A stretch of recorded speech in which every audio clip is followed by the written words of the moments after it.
দুনিয়া ছেড়ে চলে যেতে হবে ঈসা আলাইহিস সালামের আগমনের পরে।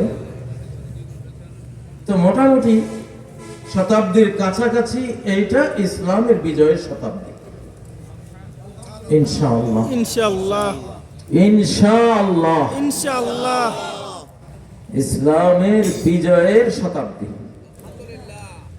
এখানে মোটামুটি বলতে পারি ভীষণ 2046-এর মধ্যে আশা করা যায় সারা পৃথিবীতে ইসলাম ছড়িয়ে যাবে ইনশাআল্লাহ ইনশাআল্লাহ, 7 মহাদেশ মুসলিম হয়ে যাবে ইনশাআল্লাহ।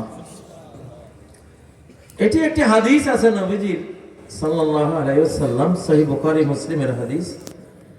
তিনি বলেছেন আর-রুয়া আস-সাদিকা জুজউন মিন 46 জুজআন মিনান নবুওয়া।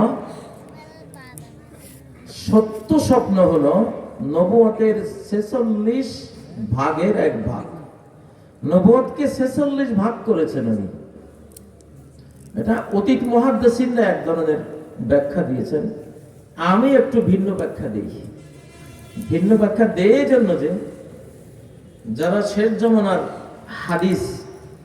হাদিসের পাঠক বা ছাত্র, শেষ জমানার হাদিসগুলো তারাই বেশি বুঝবে,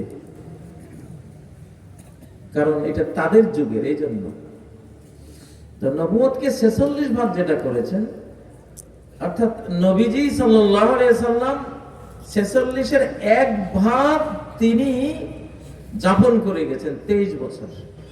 কত বছর? ওনার নবুয়তি জিন্দেগি ছিল কত বছর?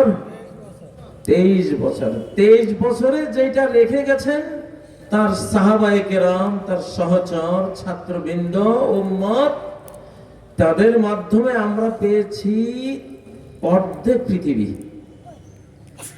অর্ধ পৃথিবী করেছ শাসন ধুলার তখতে বসি, ঠিক না? 23 বছরে পেলাম কত? অর্ধেক পৃথিবী।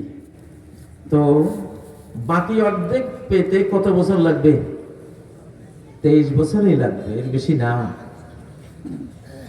এই উম্মতের শুরুটা যেমন শেষটাও তেমন। মাসালু উম্মতি কামাসালিল গাইস লা ইউদরা আউয়ালুহু খায়রুন আমা আখিরু। আমার উম্মতের এক্সাম্পল হলো মুষলধারার বৃষ্টির মতো। এটা কেউই বুঝতে পারবে না যে প্রথমটা বেশি উত্তম না শেষটা, মানে দুইটাই সিমিলার, সমান। তাহলে